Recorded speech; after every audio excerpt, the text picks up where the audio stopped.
శ్రీగురుభ్యో నమః.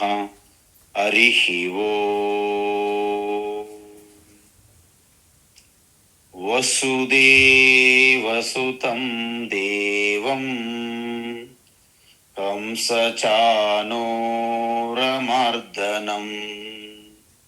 దేవకీ పరమానందం కృష్ణం వందే జగద్గురుం. కృష్ణం వందే జగద్గురుం. తీర్త్వా మోహార్ణవం హత్వా రాగద్వేషాది రాక్షసాన్ సీతా శాంతి సమాయుక్త ఆత్మా రామో విరాజతే.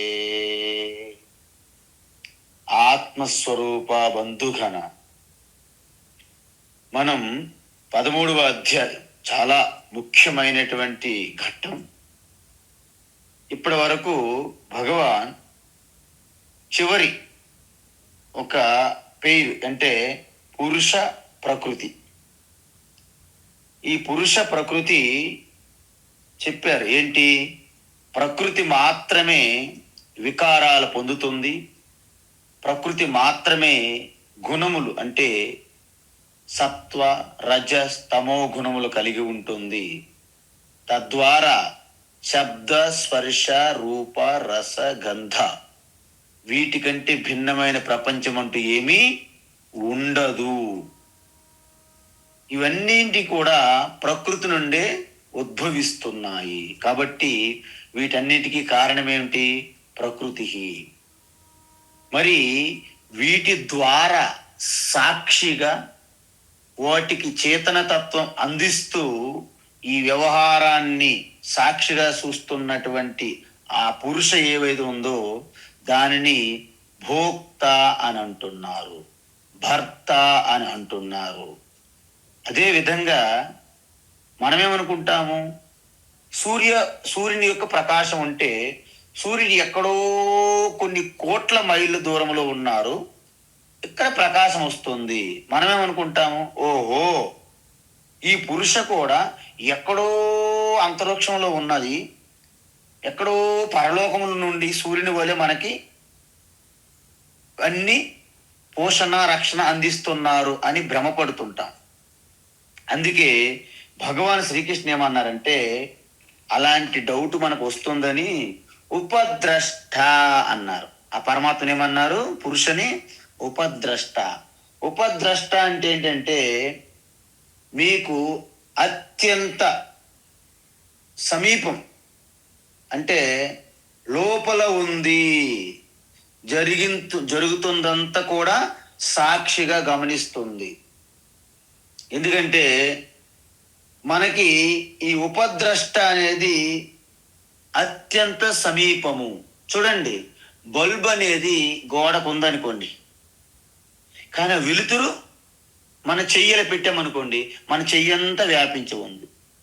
ఆ విధంగా ఈ ఎరుక, ఈ తెలివి ఏదైతే పురుష అని ఎక్కడో మీకంటే ఎక్కడో వేరుగా లేదు, అంతరాత్మ అంతర్యామిగా ఉన్నది, బాహ్యంగా సర్వవ్యాపకంగా ఉన్నది అని చెప్పడానికి ఉపద్రష్ట. అదేవిధంగా హనుమంత. హనుమంత అంటే చూసాం. మన యొక్క చూపు నేత్రం ఉంది కదా, మనమేమనుకుంటాము? మన నేత్రములతో మనము చూస్తున్నాము అని భ్రమపడతాం. అక్కడ 3 విషయాలు ఉంటాయి, గమనించాలి. ఒకటి గోలకములు అంటారు. గోలకము అంటే మాంస నేత్రమును గోలకము అంటారు. ఈ గోలకము తరువాత ఈ రెటీనా ఇవి ఉంటాయి, ఐరిస్ రెటీనా ఉంటాయి కదండి, వాటికి ఇంద్రియము అంటారు. ఇంద్రియము లోపల ఒక ఇంద్రియం సెటప్ ఉంటుంది, గోలకం వెనక ఇంద్రియం ఉంటుంది. ఆ ఇంద్రియం వెనక ఆ బ్లెస్డ్ ఏదైతే కాన్షియస్నెస్, ఎరుక, అవేర్నెస్, అది అధిష్టాన దేవత అంటారు. ఇప్పుడు నేత్రములు చూడండి, మాంస నేత్రము గోలకము, లోపలున్న ఇంద్రియము, దానికంటే వెనక అనుగ్రహిస్తున్నటువంటి అధిష్టాన దేవత సూర్య అంటారు. ఆ సూర్యుని యందు ఆ యొక్క చైతన్య ఎరుక ఎప్పుడైతే ప్రతిబింబిస్తుందో అప్పుడు మనకి ఆ ఇంద్రియం పనిచేసి ఇంద్రియం ద్వారా ఈ గోలకము పనిచేస్తుంది. అందుకే కొంతమందికి గోలకం బాగా ఉన్నప్పటికీ ఇంద్రియం లోపం వలన కానీ అది ప్రకటన కాదు. అందుకే నేత్రములు ఉన్నప్పటికీ చూడలేరు. అందువలన అన్ని ఇంద్రియములు కూడా వెనుక ఉండి ప్రేరణ అందిస్తున్నది. ఎలా? అన్ని బల్బులు వెనుక ప్రేరణగా ఆ వెలుతును అందిస్తున్న కరెంటు వలె. ఇది ఈ విధంగా మనము, అందుకే దాన్ని ఏమంటారు? అనుమంత, అన్నిటికీ అనుమతినిస్తుంది. ఈ అనుమంత ఇది కూడా చాలా మంచిది. అందువలన అనుమంత అని చెప్పారు. దాన్నే మనము చెవులకు చెవి, కన్నుకు కన్ను, ఆ ముక్కుకు ముక్కు అని, ప్రాణానికి ప్రాణము, మనస్సుకి మనస్సు అని ఉపనిషత్తులు చెప్పారు. అలా చెప్తే మనకి ఏం అర్థం కాదు ట్రాన్స్లేషన్ చదివితే. అందువలన ఇది దాని యొక్క రహస్యం అన్నమాట. అందువల్ల మనం ఏమనుకుంటాము? ఆత్మ వేరు, ఈ నేత్రం వేరు అనుకుంటాం. కానీ ఆత్మ ఈ నేత్రమంతా వ్యాపించి ఉంది. అంటే ఆత్మ అంటే పురుష అని అర్థం. ఆ పురుష ఉండడం వలనే మనము ఈ నేత్రం అంటున్నాం. లేకపోతే నేత్రం అనబడదు, అది చూడలేదు. అందువలన ఈ విధంగా మనస్సు వెనక, బుద్ధి వెనక, సకల ఇంద్రియముల వెనక ఉన్నదేంటి? ఆ యొక్క పురుషయే. ఏ విధంగా? అనుమంత. హా కాదండి, అమ్మలో ఆ అనుమంత. ఎందుకంటే కొన్ని భాషల్లో, తమిళములు అనుకోండి, అకారము హాకారం రెండు ఒకలాగా పలుకుతారు వాళ్ళు. మన తెలుగు భాష చాలా స్పష్టంగా ఉంటుంది. హా వేరు, ఆ వేరు.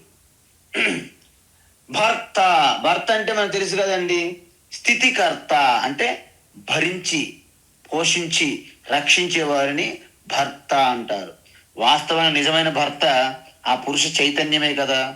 అందువలన దాన్ని భర్త, భోక్త అంటారు. సాక్షి చైతన్యాన్ని ఈ గుణములతో మమేకమైపోయి నేను పురుష అనే తెలియకపోవడం వలన భోక్త అని పిలుస్తారు. కానీ నిజానికి సాక్షి అనేది ఎటువంటి సుఖము గాని దుఃఖము గాని అంటావు. ఎందుకంటావు? సుఖమును కూడా సాక్షిగా దర్శిస్తుంది కాబట్టి సుఖము కూడా జారిపోతుంది. దుఃఖాన్ని కూడా సాక్షిగా దర్శిస్తుంటే దుఃఖం కూడా జారిపోతుంది. అందువలన మరి అజ్ఞాని ఏమంటారు? గుణాలలో జరుగుతున్న కోపమును నా కోపం వచ్చింది అంటాడు. ఏమంటారు అజ్ఞానులు? నాకు కోపం వచ్చింది అంటారు. చూసారా? మనస్సుకు కలుగుతున్న దుఃఖాన్ని, కోపాన్ని సాక్షిగా ఉన్న పురుష మీద ఆపాదించుకొని నేనే తీసుకుంటున్నాను. అందువలన నిజంగా ఈ పురుష కర్త కాదు, భోక్త కాదు. కానీ కర్త అయినట్లుగా, భోక్త అయినట్లుగా మనం అంగీకరిస్తున్నాం. అందుకే దానిని సంసారము, జీవాత్మ అంటారు. మరి ఆ పురుషుని ఇంకేమంటారు? మహేశ్వర. చూడండి, మహేశ్వర అంటే సర్వతంత్ర స్వతంత్ర నా సిర్పర కోయి అంటారు. తులసీదాసు రామచరిత మానసలో నారద మహర్షి ఒకసారి అంటారు ఒక సందర్భంలో, సర్వతంత్ర స్వతంత్ర నా సిర్పర కోయి అంటే సంపూర్ణమైన స్వేచ్ఛ, స్వతంత్రంగా ఉన్నాను. నా పైన ఎవరు ఎటువంటి అంకుశం పెట్టేవారు లేరు అని ఒక్కొక్కసారి ఆయన అహంకారంలో ఉంది ఒక కథ. అందువలన మహేశ్వర్ అంటే సర్వస్వతంత్రత. చూడండి, ప్రభు ఒక రాజ్యానికి ఒక రాజు ఉంటే అందుకే ఆ రాజ్యానికి ఆయన ప్రభువు అంటారు. ఇంకా ఆయన పైన ఎవరు ఉండరు ఆ రాజ్యంలో. ఆ విధంగా ఈ యొక్క పురుష అంటే స్వతంత్రంగా ఇంక దానిపైన ఏమీ దబాబు ఉండదన్నమాట. ఇప్పుడు చూడండి, మన ఎమ్మెల్యే ఉంటారు, మనమేమనుకుంటాం, ఎమ్మెల్యేకి ఎంత స్వతంత్రతో అనుకుంటారు. కానీ ఎమ్మెల్యే పైన ఆ మినిస్టర్ ఉంటారు, మినిస్టర్ పైన ముఖ్యమంత్రి ఉంటారు, ముఖ్యమంత్రి పైన ప్రధానమంత్రులు. వీళ్ళందరూ ఎవరికి వారు స్వతంత్రం కాదు మనకు అనుకుంటాం. కానీ ఇక్కడ మహేశ్వర అంటే మొత్తం యావత్తు సృష్టి అంతా ప్రకృతి కాబట్టి ప్రకృతికి స్వామి. ఎందుకంటే ఈ స్వామి సన్నిధిలోనే ప్రకృతి చేతనం పొందుతుంది కాబట్టి ఆయనకి వేరే ఆధారము అధిష్టానం అక్కర్లేదు. స్వతంత్ర ఉనికి కలిగి ఉన్నటువంటి ఆ పురుషుని మహేశ్వర అంటారు. అందువలన గుణా గుణేషు వర్తంతే ఇతి మత్వా న సజ్జతే అని చెప్పాం. అంటే ఏంటి? ఈ పంచభూతములు ఆ పంచభూతముల్లో ఉన్నటువంటి త్రిగుణములతో అవి ఇవి కలుస్తుండేటప్పుడు ఆ యొక్క పురుష చైతన్యం ఎరుక అనేది సాక్షిగా ఉండడమే మహేశ్వర. అందువలన చూడండి, నేను ప్రకృతి నుంచి దాని గుణాల నుంచి ఎలా వేరుపడాలి, వేరుపడితే నేనే పరమాత్మ అవుతాను. సాక్షాత్ భగవాన్ చెప్పారు, నేను చెప్పడం కాదు. చూడండి, దానిని ఆ ప్రకృతి నుండి నేను వేరుగా దర్శించగలిగినప్పుడు నేనే పరమాత్మ. అలా కాకుండా ప్రకృతిలో కలుగుతున్న వికారాలు నాకే కలుగుతున్నాయి, ప్రకృతిలో గుణాల యొక్క వ్యవహారము మార్పు వలన శైలి నాకే అనుకునేటప్పుడు నేనే జీవాత్మగా ఉంటాను. అప్పుడేమవుతుంది?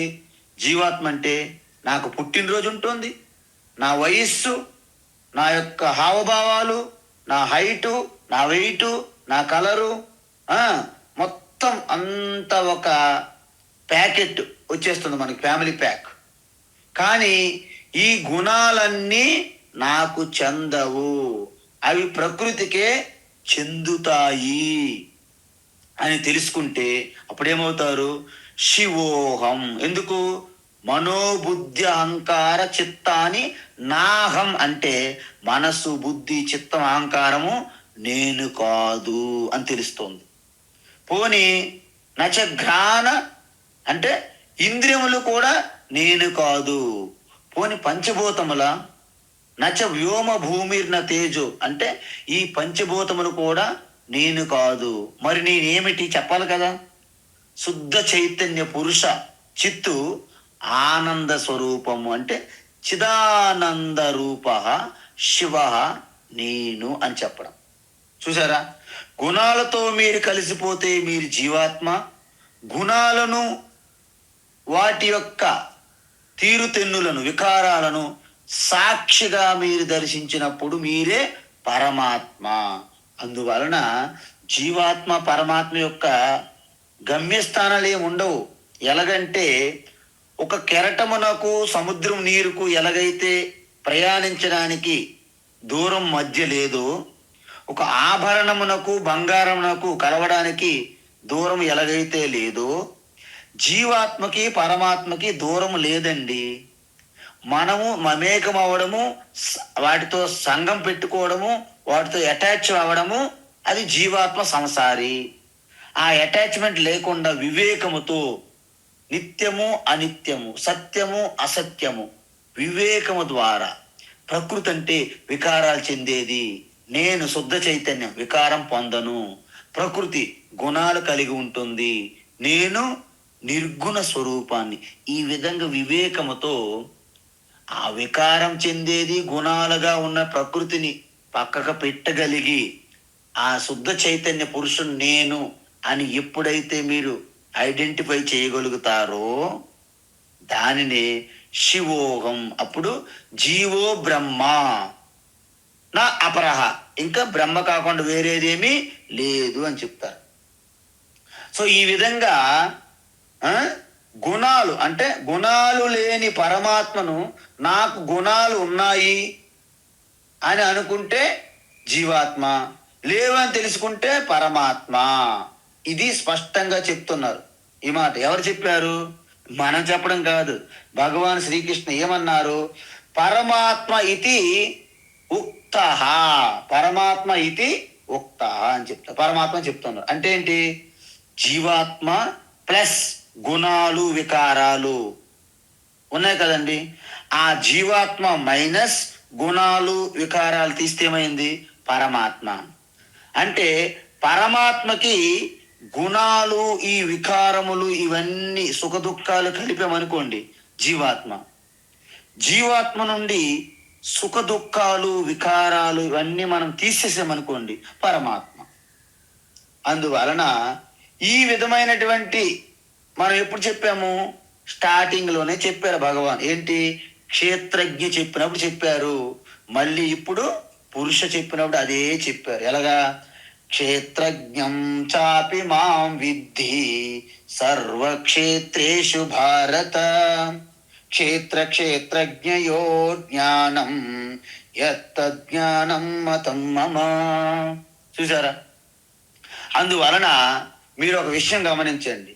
మనం ఎంత గొప్పవారమైనా, మనము శుద్ధ చైతన్య పరమాత్మ అయినప్పటికీ, మనం ఎప్పుడైతే మాసిపోయిన మకిలిలో మనం ఉంటామో, మనం పరమాత్మగా మనము తెలుసుకోవడం జరగదు. వేమన ఒక మంచి పద్యం చెప్పాడు చూడండి.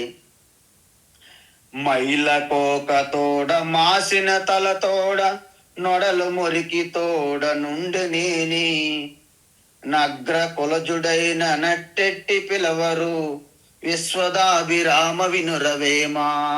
చూసారా?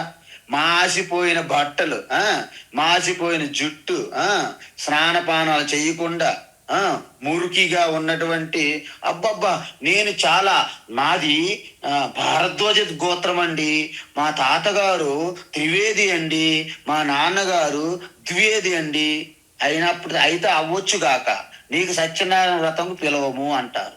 ఎందుకు? ఎంత గొప్పవారమైనా ఆ శౌచము శుభ్రత లేనప్పుడు, ఆ క్రమశిక్షణ లేనప్పుడు ఎలాగైతే వాళ్ళని పట్టించుకోరు, అదే విధంగా మనము పరమాత్మ స్వరూపం పురుష అయినప్పటికీ ఈ ప్రకృతిలో ఉన్న గుణాలతో మమేకమైపోయి, సుఖాలు నావి దుఃఖాలు నావి, ఈ రాగద్వేషాలతో కలిసిపోయి, ఈ మాసిపోయిన బట్టలు, మాసిపోయిన జుట్టు, స్నానం చేయనటువంటి అగ్రకుల వంశములో ఉన్న వారి వల్ల అయినప్పటికీ ఎలాగైతే వారికి పట్టించుకోరో, మర్యాద ఇవ్వరో, మనము కూడా సంసారంలోనే ఉంటున్నాము. విచిత్రం. అహం బ్రహ్మాస్మి కానీ అహం జీవ అనే పరిస్థితిలో ఉన్నాము. అయితే భగవాను ఇప్పుడు చెప్పి దీన్ని మనకి కన్క్లూడ్ చేస్తున్నారు. ఏంటి? 6 విషయాలు చెప్పడం జరిగింది ఇప్పటి వరకు. ఫస్ట్ మనకు గుర్తుండాలి, క్షేత్రము క్షేత్రజ్ఞ, జ్ఞానము జ్ఞేయం, తర్వాత పురుష ప్రకృతి. ఇప్పుడు చెప్తున్నారు, యేవం వేత్తి పురుషం, ఏవం వేత్తి పురుషం, ఏవం వేత్తి పురుషం, ప్రకృతిం చ గుణైః సహ, ప్రకృతిం చ గుణైః సహ, ప్రకృతిం చ గుణైః సహ, సర్వథా వర్తమానోపి, సర్వథా వర్తమానోపి, సర్వథా వర్తమానోపి, న స భూయోభిజాయతే, న స భూయోభిజాయతే, న స భూయోభిజాయతే. యేవం వేత్తి పురుషం ప్రకృతిం చ గుణైః సహ, ఏవం వేత్తి పురుషం ప్రకృతిం చ గుణైః సహ, ఏవం వేత్తి పురుషం ప్రకృతిం చ గుణైః సహ, సర్వథా వర్తమానోపి న స భూయోభిజాయతే, సర్వథా వర్తమానోపి न स भूयोऽभिजायते सर्वथा वर्तमानोऽपि न स भूयोऽभिजायते. ఉత్తమం. అయితే ఈ పరమాత్మ, ఈ పరమాత్మ భోక్త భర్త చెప్పాం కదా, ఎక్కడ ఉన్నది అంటే దేహేస్మిన్ అని చెప్పారు. అంటే అస్మిన్ దేహే శుద్ధ చైతన్య ఎరుకుగా ఉంటూ తద్వారా బుద్ధి మనస్సు ఇంద్రియములన్నీ చేతన పొందుతున్నాయి. అది ఎలాంటిది? పరహ. పరహ అంటే అన్నిటికంటే అతీతంగా ఉంటుంది.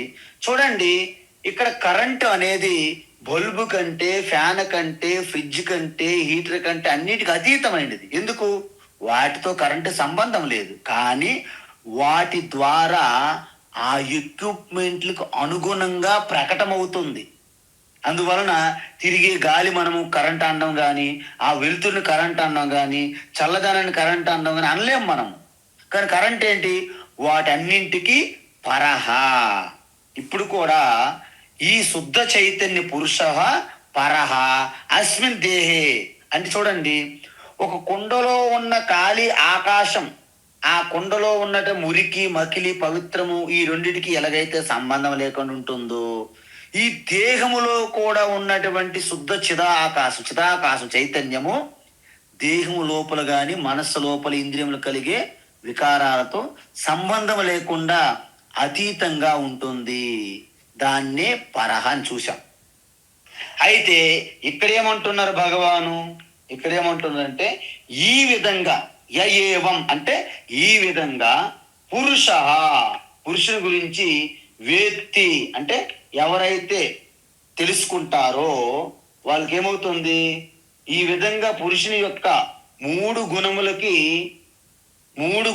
అతీతంగా గుణరహితంగా ఉంటూ ఆ ప్రకృతి ఎవరైతే తెలుసుకుంటారో వారు ఎటువంటి కర్తవ్య కర్మలు అంటే వర్తమానోపి ఎటువంటి కర్మలు చేస్తున్నప్పటికీ వారు మళ్ళీ జన్మించరు. చూసారా? జన్మించరంటే భూయ నా అభిజాయతే. అభిజాయ అంటే మళ్ళీ పుట్టడం, భూయ అంటే పునర్జన్మ అనేది లేదు అంటున్నారు. ఎవరైతే ఈ విధంగా పురుష ప్రకృతి ఈ రెండిటి గురించి స్పష్టంగా తెలుసుకొని నేను ప్రకృతి కాదు నేను పురుష అని ఎవరైతే స్పష్టంగా నిష్ఠతో తెలుసుకుంటారో, ఎటువంటి సంశయం లేకుండా వారు సర్వథా ఎల్ల కాలములో ఎల్ల దేశములో ఎల్లప్పుడూ నిరంతరము వర్తమాన అంటే అన్ని రకములైనటువంటి ఆ కర్తవ్య కర్మలు చేస్తున్నప్పటికీ మళ్ళీ వారికి జన్మ లేదు అంటే పునర్జన్మ లేదు. ఇది భగవాన్ చెప్పాల్సినటువంటి ముఖ్యమైన విషయం. అందువలన ఈ శ్లోకములో పురుష ప్రకృతి గురించి వర్ణన చేసి వాటి యొక్క ఐక్య జ్ఞానం గురించి రిజల్ట్ చెప్తున్నారు. అంటే మనందరం కూడా అనుకుంటాం, ఓకే స్వామీజీ, నేను ప్రకృతి గురించి తెలుసుకున్నాను, పురుష గురించి తెలుసుకున్నాను, మరి పురుషునిగా నేను తెలుసుకుంటే నాకు లాభం ఏమిటి? ఎందుకంటే ప్రతి ఒక్కరికి లాభం అవసరం. ఇక్కడ లాభం లేకపోతే మనకి ఏమీ జరగదు. అందువలన మనం ప్రతి ఒక్కరము లాభం కోసమే పని చేస్తాము. ఎన్ని తిన్నను తృప్తి లేదమ్మా, భోగజాలపు అనుభవానికి అంతు లేదన్నా, విషయ భోగం ఎంత బడిసిన చాలు అనదుపాడు మనసు, తృప్తి లేని జీవితంబున శాంతి మెన్నడు కలగదు, తత్వసారం తెలుసుకోరన్నా. చూసారా? ఈ తత్వసారం తెలుసుకుంటే మీకు తృప్తి, లేకపోతే ఎంత తిన్నను ఎంత వాడుకున్నాను ఎంత సంపాదించినను తృప్తి ఉండదు. ఎందుకు? మీరు ప్రకృతిలో పడిపోయారు ఆల్రెడీ. అంటే పురుష చైతన్యం అనే దాని నుండి ప్రకృతిలోకి జారిపోయారు, వైకుంఠపాలి గేమ్ లాగా. 99 దగ్గర నుండి 0కి కింద పడినట్టు ప్రకృతిలో మీరు పడినంతకు ఏమవుతుంది? ఎంత తిన్నను ఎంత సంపాదించను ఎంత కూడబెట్టినను తృప్తి లేదమ్మా, భోగజాలపు అనుభవానికి అంతు లేదు. ఈ భోగం అనేది ఒక జాల్ అంటే ఒక వల. ఆ భోగజాల వలలో పడితే దానికి ఈ ఎక్స్పీరియన్స్ కి అంతు లేక అలాగ పిల్లలు చూడండి, ఒక్కసారి సెల్ ఫోన్కి అలవాటు పడ్డారా, వారు పడుకున్నప్పుడు కూడా పక్కన ఫోనే ఉండాలి తప్ప నిద్ర పట్టలేదు. అంటే ఆ అనుభవానికి ఎక్స్పీరియన్సెస్ కి దెర్ ఈజ్ నో ఎండ్ అంటున్నారు. విషయభోగము ఎంత బడిసిన చాలు చాలు చాలు అందట. ఏంటి ఈ పాడు మనసు? మనసు ఎందుకు పాడు మనసు అంటున్నాము? ఈ మనస్సులో రాగద్వేషాలతో కూడి ఉన్న మకిలి ఉన్నది కాబట్టి అది అనేక శృంఖలాలుగా అనేక వైపులుగా లాగుతుంది మనసు. సూర్యకిరణాలు ఎలాగైతే అన్ని వైపులు పడుతుంటే ఎలాగైతే శక్తి కోల్పోతున్నాయో, భూతద్దము ద్వారా ఒకే దగ్గర ఒక ఫోకల్ పాయింట్ దగ్గర మనం తెచ్చామనుకోండి, వాటి శక్తి అధికంగా ఉంటుంది. మన మనస్సు కూడా చల్లా చెదిరైపోయి మన ఏకాగ్రత దెబ్బతిని మన శక్తి కోల్పోతున్నాము. అందువలన ఎంత విషయభోగాలు అనుభవిస్తున్నా చాలు అనదాటి మనసు. ఎలాంటిది? ఇది అగ్ని లాంటిది. దాంట్లో ఎంత ఆజ్యం పోస్తుంటే అగ్ని ఆరుతుందండి. అందువలన నా కామ కామాన భోగేన నా ఉపశామ్యతి అంటారు. అందువలన ఇది మీరు స్పష్టంగా తెలుసుకొని చాలు చాలు అనదు ఈ పాడు మనసు. తృప్తి లేని జీవితంబున శాంతి ఎందుకుంటా చెప్తండి. త్యాగరాజ్ చెప్పారు, శాంతి లేనిది సుఖము లేదు. మనం 2వ అధ్యాయం చూసాము, అశాంతశ్చ కుత సుఖం. అశాంతిగా ఉన్నది సుఖం ఎక్కడ అన్నారు. కాబట్టి ఈ విధమైనటువంటి మనము పూర్తిగా ఆ తత్వజ్ఞానాన్ని పట్టుకోవాలి. అందువలన భగవాన్ ఏమంటున్నారు? పురుష ప్రకృతి వివేక జ్ఞానేన మోక్ష భవతి. చూసారా, మోక్షం ఎలాగ వస్తుందంటే మనకు ఖచ్చితమైనటువంటి ఒక విషయం తెలియాలి. మనకి ఈ పురుష ప్రకృతి ఈ రెండిటి మధ్య వివేక జ్ఞానం చెయ్యాలి. అరటిపండు తొక్క వివేకం మనకు తెలుసు, అరటిపండు తొక్క అక్కర్లేదు, మనం గుజ్జే తింటాం. అది బాహ్యంగా మీరు చేస్తున్నారు వివేకం. కానీ ఇది సూక్ష్మము, ఇది నాకు. ఎలాగైతే ఒక్కొక్కసారి మీరు నమ్ముతారో, మీ అందరికీ తెలిసే ఎక్స్పీరియన్స్లో ఒక్కొక్కసారి స్పెట్స్ పెట్టుకుంటాము. ఆ స్పెట్స్ మనం పెట్టుకున్నాము అనే విషయం కూడా మర్చిపోతాం. ఎందుకంటే స్పెట్స్ వేరుగా ఉన్నదనే భావన ఒక్కొక్కసారి కనిపించదు. నేను ఒక్కొక్కసారి స్పెట్స్ పెట్టుకొని స్పెట్స్ వెతుకుతుంటాను. అంటే స్పెట్స్ నేను పెట్టుకున్నాను అనే భావన మర్చిపోయామన్నమాట. స్పెట్స్ మనలో కలిసిపోయింది, మన నేత్రంలో కలిసిపోయినట్టు అనిపిస్తుంది. ఆ విధంగా మనము ప్రకృతిలో అలా మమేకమైపోతాం. ప్రకృతి మనకంటే వేరుగా ఉన్నది, శరీరం నాకంటే భిన్నంగా వేరుగా ఉన్నదని భావన ఉండదు. శరీరమే నేను అనిపిస్తుంది. అందుకే శరీరం తగ్గి కృషించిపోయిందనుకో నేను కృషించిపోయాను, శరీరం లావెక్కిందనుకో నేను లావెక్కాను అంటాం. అలాగే ఇంద్రియములు, చూపు తగ్గిందనుకో నాకు చూపు తగ్గింది. నీకు చూపు తగ్గిందా? నేత్రంకి తగ్గింది, నీకు తగ్గలేదు. నాకు వినిపించట్లేదు, నాకు కోపంగా ఉంది, నాకే కోపం వచ్చింది, నేను దుఃఖంగా ఉన్నాను, నేను రోగి. మీరు రోగియా? మీరు రోగి కానే కాదు, కానీ నేను రోగి అని మనము ఆపాదించుకుంటాము. అందువలన ఈ రెండింటి వివేకం చేసి ఎవరైతే ఏవం ఈ ప్రకారంగా వేత్తి తెలుసుకుంటారో, చూసారా చాలా స్పష్టంగా చెప్తున్నారు భగవాన్. ఈ విధంగా ఎవరైతే తెలుసుకుంటారో, ఎలా తెలుసుకుంటారు అంటే నేను మనశ్శరీరాలని దర్శిస్తున్నాను సాక్షిగా, నేను ఆత్మ అనాత్మల మేలు కలయికను. అంటే ఫస్ట్ ఏమనుకుంటారు? నేను శరీరమునే అనుకుంటాం, తర్వాత నేను మనస్సు శరీరం అనుకుంటాం, తర్వాత ఏమనుకుంటాము? నేను మనస్సు శరీరము అండ్ ఆత్మ రెండు కలిసి ఉన్నాను అనుకుంటాం. చివరికి ఏం తెలుసుకోవాలి?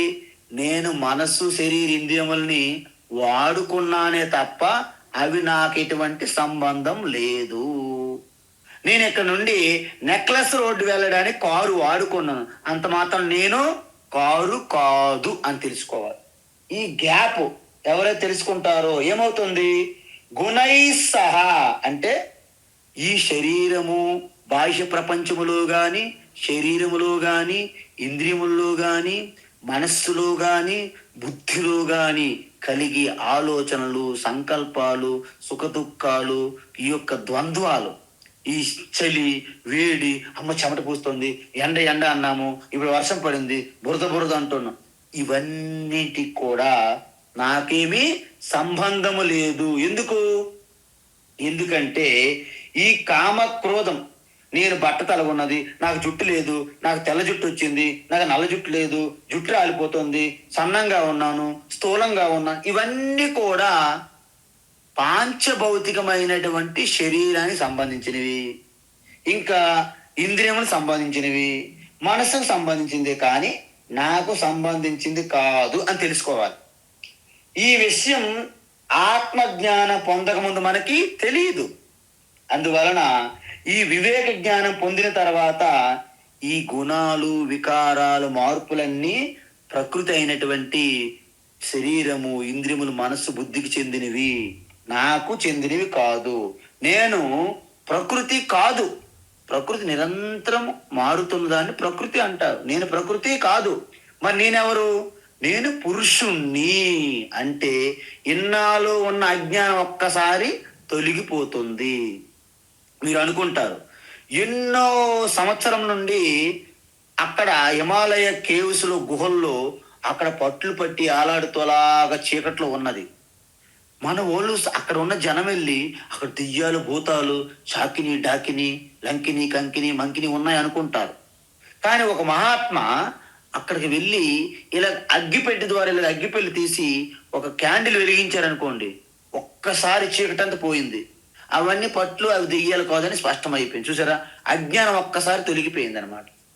అందువలన అంతకుముందు నేను లావుగా ఉన్నాను అనుకునేవారు కాస్త నా శరీరం లావుగా ఉందండి అంటారు. చూసారా, నేనే లావుగా ఉన్నాను అనే అనుభూతి జ్ఞానం నుండి నా శరీరం లావుగా ఉంది, ఎంత రిలీఫ్ అండి.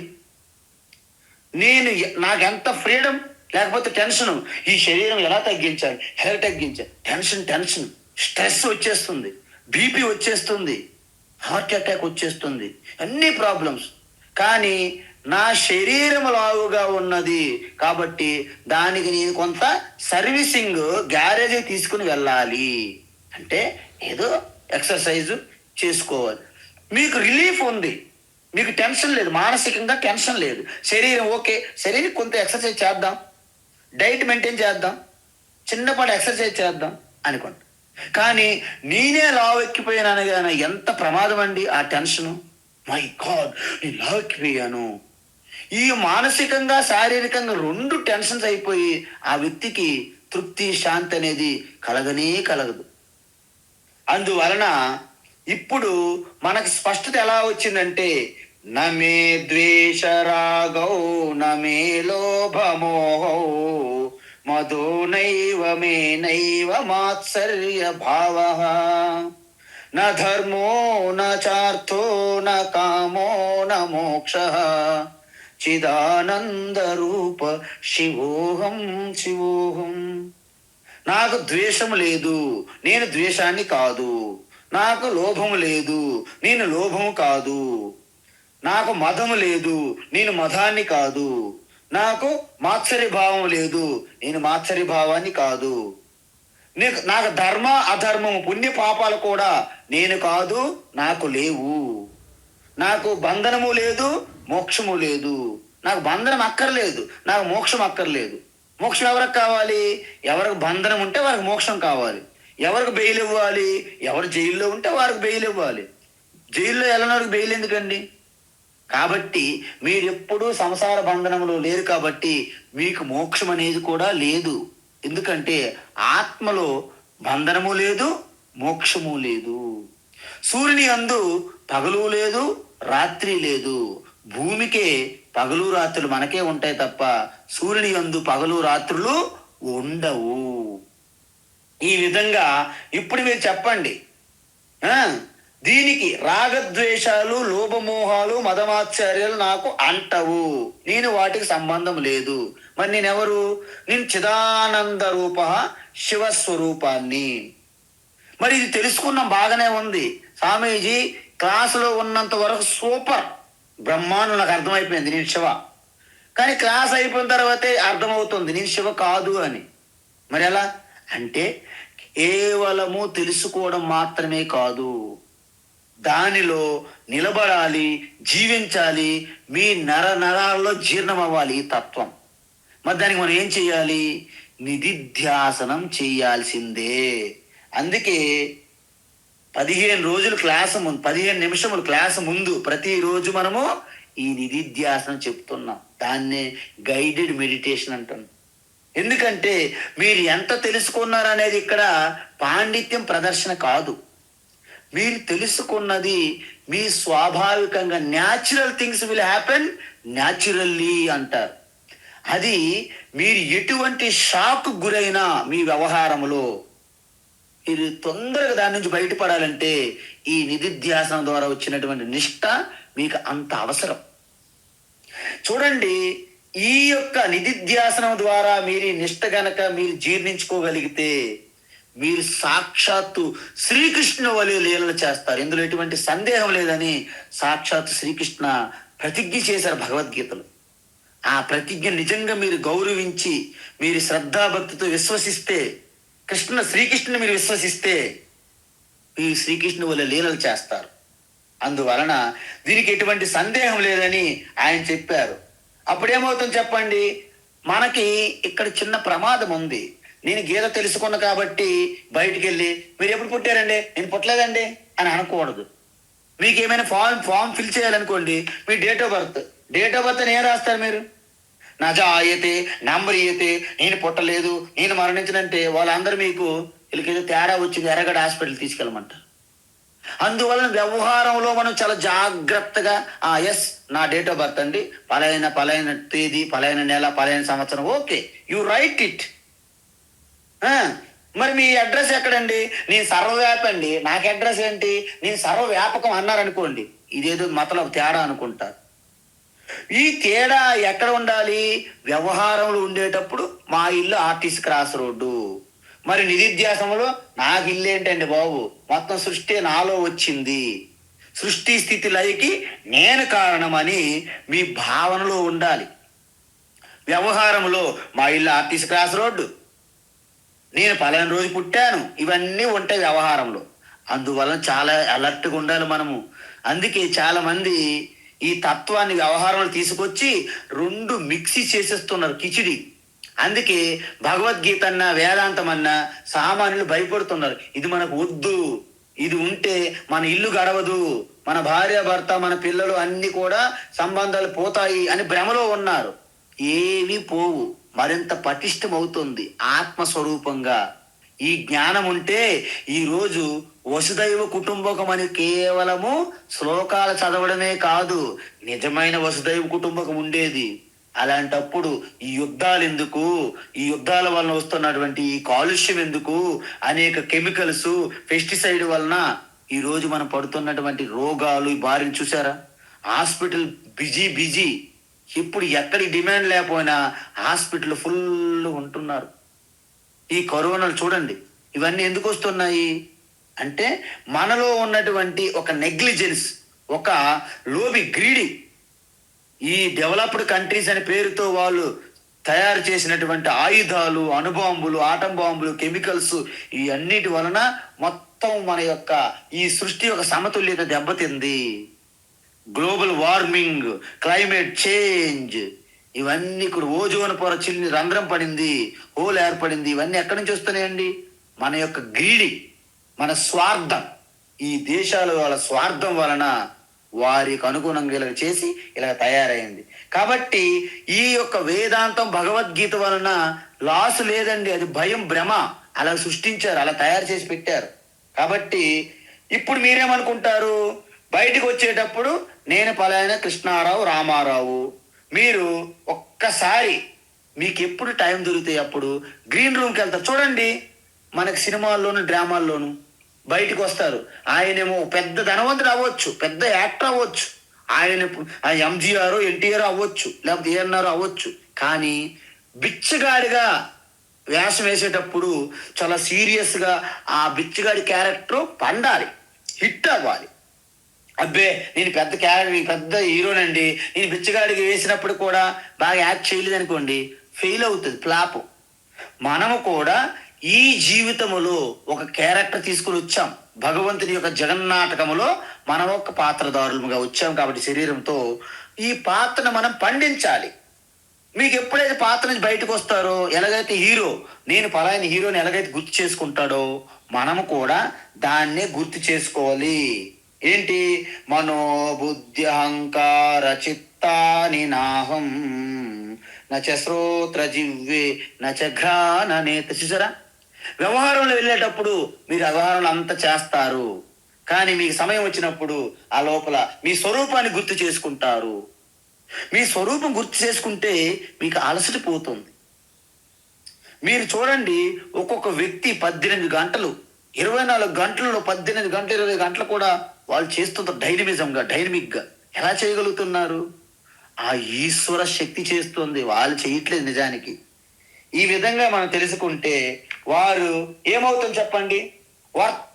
సర్వథా వర్తమానోపి అంటే ఎల్లవేళలా నువ్వు ఏ పాత్ర ధరిస్తున్నా కూడా దాన్ని మానేయాల్సిన అవసరం లేదు. చాలా మంది ఏమనుకుంటారండి, అవునండి మీరు సన్యాసులు, మేమేం అన్ని మానేసి మీ సన్యాసులు తెలవద్దు. మీరు రావద్దండి బాబు, ఏం మార్చక్కర్లేదు. బ్రహ్మచారిగా ఉండేవాడు బ్రహ్మచారిగానే ఉండొచ్చు, గృహస్థులుగా ఉండేవాళ్ళు గృహస్థులుగానే ఉండొచ్చు, వానప్రస్థులుగా ఉండేవాళ్ళు వానప్రస్థులుగా ఉండొచ్చు, సన్యాసిగా ఉండేవాడు సన్యాసిగానే ఉన్నని. ఎందుకంటే మీరు బయట వేషధారణలు మార్చినంత మాత్రాన, కట్టు బొట్టు జుట్టు ఇవి మార్చినంత మాత్రాన ఎటువంటి మార్పు ఉండదు. అందువలన లోపల ఫస్ట్ మీ మానసికంగా మీరు సన్యాసిగా ఉండాలి, అప్పుడు ఆటోమేటిక్గా బయట కూడా మార్పు వస్తుంది. అందుకే భావాద్వైతం సదా కుర్యాత్ క్రియాద్వైతం న కరిచేత్ అద్వైతం త్రిషు లోకేషు నాద్వైతం గురునా సహ. ఇది చాలా పెద్ద పెద్ద యోగులు ఋషులు చెప్తారు ఈ శ్లోకాన్ని. చంద్రశేఖర పరమాచార్య మన కంచి పీఠాధిపతి, ఆయన కూడా తన సత్సంగాల్లో ఈ శ్లోకాన్ని చెప్పారు చాలాసార్లు. ఏంటి శ్లోకం అంటే, భావ అద్వైతం. నేను పురుష చైతన్యం ఏదైతే మనం చెప్పామో ఆ లక్షణాలు, నిర్గుణము నిర్వికార శుద్ధ చైతన్య స్వరూపము, ఉపద్రష్ట హనుమంత భర్త భోక్త మహేశ్వర పరహ ఏదైతే చెప్పామో ఇది నిరంతరం మీ భావనలో నిధిధ్యాసన స్వరూపంలో ఉండాలంట. మరి వ్యవహారంలో మనం పనిచేస్తున్నప్పుడు దాంట్లో ఇది పెట్టవద్దు, మిక్స్ చేయొద్దు దయచేసి అంటున్నారు. ఎందుకు? అద్వైత పురుషతత్వం అనేది సత్యం 3 లోకాల్లో. ప్రకృతి అనేది వచ్చిపోయేదే, కానీ ప్రకృతిలో మీరు పని చేస్తున్నప్పుడు ఇది మిక్స్ చేయకండి. అదేవిధంగా గురువు చెప్పిన తత్వాన్ని గురువు మీద మనము ప్రయోగించకూడదు. దాన్ని భస్మాసుర ఫార్ములా అంట సూత్రం. భస్మాసుర రాక్షస తపస్సేసి శివుణ్ణి మెప్పించి సాక్షాత్ దర్శనం పొందాడు. వరం కోరుకోవచ్చ అంటే ఏమి కోరాలి? ఏదో ఒక మంచిది కోరుకోవాలి. ఆయన ఆ మూర్ఖుడు, నేను ఎవరి తల మీద చేయి పెడితే వాళ్ళు భస్మం అయిపోవుగాక అలాంటి వరం ఇవ్వమని అడిగాడు. ఇదేం పిచ్చి వరం అని భగవాన్ ఆలోచించి ఇక చివరికి ఏమి చేసేది లేక తథాస్తు అన్నాడు. పోనీ తథాస్తు అంటే ఆ మూర్ఖుడు వెళ్ళి ఎక్కడో ప్రయత్నించాలి కదా, ఇది పని చేస్తుందా లేదని భగవాన్ మీదే చేయి పెట్టాలనుకున్నాడు. చూసారా? అందుకే మీరు ఏ గురువు ద్వారా అయితే ఈ తత్వాన్ని తెలుసుకున్నారో, ఆత్మతత్వం అంటే గురువు లోపల గురువు హృదయస్థములో వెలుగుతున్న ప్రకాశం చైతన్యమే నా హృదయస్థములో వెలుగుతుంది. కెరటము లోపల ఉన్నటువంటి H2O నీరే సముద్రముకి ఉన్నది అని తెలుసుకున్న తర్వాత గురువు దగ్గర మీరు, గురువు గారు ఇన్నాళ్ళు మీరు పైన కూర్చున్నారు, మీరు మాకు పాఠాలు చెప్పారు, లెట్ ఫర్ చేంజ్ మూమెంట్, మీరు కింద కూర్చోండి నేను పైన కూర్చుంటాను అని మనం అనకూడదు. ఇక గురువేంటి నేనేంటి ఇద్దరు ఒకటే కదా, ఓకే హలో హరి ఓం కాకుండా చెప్పండి ఏంటండి అని మాట్లాడకూడదు దురుసుగా. ఎందుకు? గురువు ఎప్పుడు కూడా వ్యావహారికంగా పైన ఉండాలి, శిష్యులు కింద ఉండాలి. దాన్ని ఆ కృతజ్ఞత ఎప్పుడు మనము మర్చిపోకూడదు. ఆ గ్రాటిట్యూడ్ అందుకే శాస్త్రంలో ఏం చెప్పారంటే కృతజ్ఞ నాస్తి నిష్కృతి అన్నారు. మనం ఎన్ని తప్పులు చేసినా ప్రాయచిత్త కర్మలు ఉన్నాయంట, కానీ కృతజ్ఞత హాని చేసిన వాళ్ళకి ప్రాయచిత్తము లేదు. అంతటి ఘోరం అనమాట అది. సో ఈ విధంగా అలాగ ఎవరైతే తెలుసుకుంటారో, ఒక ముక్కలో చెప్పాలంటే భాష్యంగా మనము ఏమి మార్పులు చేర్పు చేయక్కర్లేదండి. మరి ఎక్కడ మార్పు కావాలి? అంతరంగంగా మనకి మార్పు వస్తే చాలు. అలా ఈ జీవితమే ఒక షో, ఒక సినిమా. అలాగే మీరు ఎప్పుడైతే తెలుసుకుంటారో నా భూయ అభిజాయతే, మళ్ళా పునర్జన్మ ఉండదు. అయితే మీరు చెప్పండి, పునర్జన్మ ఎవరైనా అడిగారు అనుకోండి, స్వామీజీ మీకు రీబర్త్ ఉందా, మీకు పునర్జన్మ ఉందంటే ఏం చెప్పాలి నేను? ఒక్క నవ్వు నవ్వుతారు నిజంగా జ్ఞానులు. పునర్జన్మ లేదని అనరు వాళ్ళు. ఏమంటారు మరి? నాకు ఈ జన్మే లేదు, ఇక పునర్జన్మకి ఎక్కడదండి? మరి ఈ జన్మ ఎవరికి వచ్చింది? శరీరం పుట్టింది. మరి మీరా? నేను ఎప్పుడు పుట్టలేదు. ఓ, అంటే ఇప్పుడే నేను పుట్టకపోతే పునర్జన్మ ఇంకా నాకు ఎలా ఉంటుందండి? చూసారా?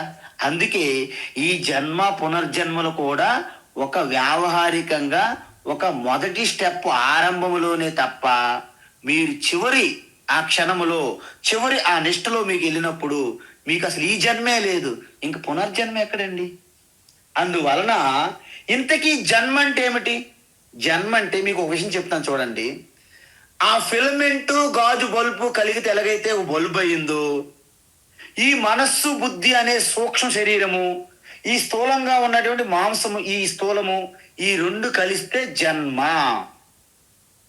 ఈ స్థూల శరీరం నుండి ఈ ఫిలమెంట్ అనే సూక్ష్మ శరీరం విడిపోయింది అనుకోండి, మరణం.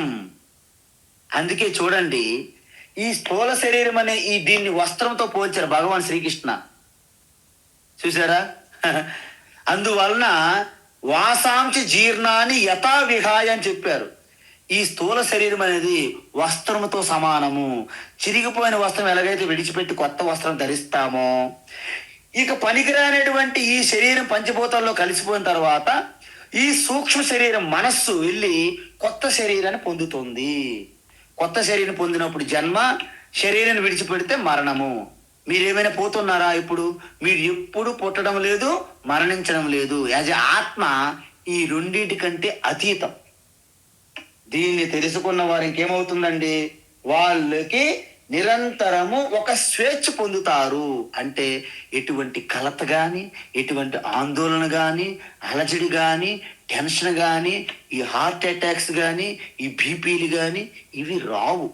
సాధారణంగా రావు. ఎందుకు రావు అంటే, మీకు ఒకవేళ వచ్చినా మీకు మీ శాంతికి ఎటువంటి డోకా లేదు. మీకు బాండ్ రాసి సంతకం పెట్టి ఇచ్చారు కృష్ణ పరమాత్మ. అందుకే మీరు మహాత్ములు ఒక్కసారి అబ్జర్వ్ చేయండి. రమణ మహర్షికి ఈ చేతికి క్యాన్సర్ వచ్చింది. ఆయన ఎటువంటి మందు కూడా తీసుకునేవారు కదా. లోపల డాక్టర్లు వచ్చి చాలా పరీక్షలు పెట్టారు. ఆయన అనుకునేవాళ్ళు, ఈయన నటిస్తున్నాడు, బాధ కలుగుతున్నా, పెయిన్ కలుగుతున్నా పెయిన్ లేనట్టుగా ఈయన నటిస్తున్నాడు అని డాక్టర్లు చాలా మంది ప్రయత్నించేవారు అన్నమాట. నిజంగా ఏంటి అసలు వాస్తవం తెలుసుకోవడానికి.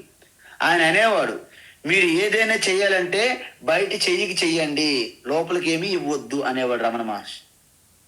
ఆ విధంగా రామకృష్ణ పరమహంస కూడా ఆయన గొంతులో క్యాన్సర్ వస్తే ఎప్పుడైతే శరీరం అనే భావనలు ఉండేటప్పుడు బాధపడేవారు ఆయన. ఎప్పుడైతే శరీరం అనే ఆ తాదాత్మ్యం విడిచిపెట్టి నేను పురుష చైతన్యాన్ని అని తాదాత్మ్యం ఉన్నప్పుడు ఆయన నవ్వుకునేవాడంట. మిగతా వాళ్ళందరూ చూసి బాధపడేవాడు, కానీ ఆయన నవ్వుతూ ఉండేవాడు అనమాట. చూసారా? ఒక షిఫ్ట్ అనమాట.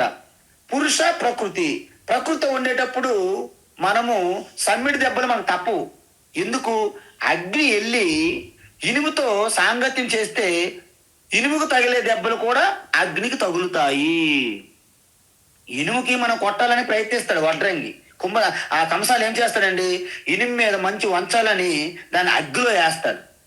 అప్పుడేంటి, బాగా వేడెక్కిన తర్వాత కొడతాడు. ఇనుము కొడుతున్నాడు యాక్చువల్గా, కానీ ఇనుము పైన ఏంటి, అగ్ని మెరుస్తుంది. అబ్బా నాకు కొడుతున్నాడు ఎందుకు అని అగ్ని అంటుంది. మరి నీ తప్పు. ఎందుకు? నువ్వు ఇనుముతో సాంగత్యం చేస్తున్నావుగా. అందువలన ఈ ప్రకృతి అనే ఈ ఇనుముతో ఈ చైతన్యం అనే అగ్నిగా ఉన్న నేను ప్రకృతి అనే ఇనుముతో కలిసిపోయి ఉన్నాను. ఇప్పుడు మమేకం అయిపోయినాను. మీది తినాలి, మాది తినాలి, కలిసిపోయాను. కలిసిపోవడం ఏమవుతుంది? ప్రకృతిలో కలుగుతున్నటువంటి సమ్మెడి దెబ్బలు పురుషుగా ఉన్నటువంటి నాకు ఎటువంటి సంబంధం లేదు ముర్రో అంటే నాకు తగులుతుంది. చూసారా? ఇద్దరు స్నేహితులు ఉంటారు. ఒకడేమో తెలియకుండా దొంగ పనులు చేస్తుంటాడు. మంచివాడు వెళ్ళి కూడా బుక్ అయిపోతుంటాడు అనమాట. వాడికి కూడా ఎఫ్ఐఆర్ బుక్ చేస్తాం, వాడు కూడా కోర్టుకి వెళ్ళాలి. ఇదే సేమ్. అందువలనే మన శాస్త్రంలో దుస్సంగం చెయ్యరాదు. 3 నియమాలండి. బ్యాడ్ కంపెనీ ఉండొద్దు. అంటే బ్యాడ్ పీపుల్ అంటే ఏంటంటే మీకు మంచి పవిత్రమైనటువంటి ఆధ్యాత్మిక భక్తి విషయాలు తప్ప మిగతావన్నీ మాట్లాడతారు. వారితో మీరు సాంగత్యం చెయ్యొద్దు. 2వ పాయింట్, బ్యాడ్ కంటెంట్ని విడిచిపెట్టాలి. అంటే పనికిరాని సీరియల్స్, పనికిరాని మ్యాగజైన్లు ఉంటాయి కదండి, నవలలు అని ఏనికి పనికిరాని ఉంటాయి. ఇలాంటివి చూడడం కానీ చదవడం కానీ చేయడము మానేవేయాలి. 3వ point, bad food, junk food, oily food, salty food, మొత్తము స్వీటు సాల్ట్, మొత్తం స్పైసీ, ఈ యొక్క బర్గర్స్, పిజ్జాస్ ఇవన్నీ వచ్చాయి కదండి మొత్తం పాడు చేయడానికి. సో ఇలాంటి ఫుడ్ అనేది మనము విడిచిపెట్టాలి. ఈ 3 విడిచిపెట్టకపోతే మీరు తపస్సు చేయలేరు. తపస్సు లేనిది సత్యాన్ని తెలుసుకోరు. సత్యాన్ని తెలుసుకోకపోతే శాంతి లేదు. శాంతి లేనిడికి ఇంక మోక్షం ఏంటి? పుస్తకాల్లో ఉంటుంది మోక్షం, మీకు అనుభవంలోకి రాదు. అందువలన ఈ విధమైనటువంటి ఎప్పుడైతే తెలుసుకుంటారో వారికి కలిగే ఆ యొక్క లాభాలు భగవాన్ చెప్తున్నారు. అదేవిధంగా ఆ సాధనలు ఎలా చెయ్యాలి, ఆ సాధనల ద్వారా కలిగే లాభాలు, ప్రయోజనాలు చెబుతున్నారు. అంటే 25వ శ్లోకం నుండి 35వ శ్లోకం వరకు ఈ యొక్క జ్ఞాన సాధనలు, దాని వల్ల కలిగే ప్రయోజనము చెప్పబోతున్నారు. హరి ఓం తత్సత్. సర్వం శ్రీకృష్ణార్పణమస్తు.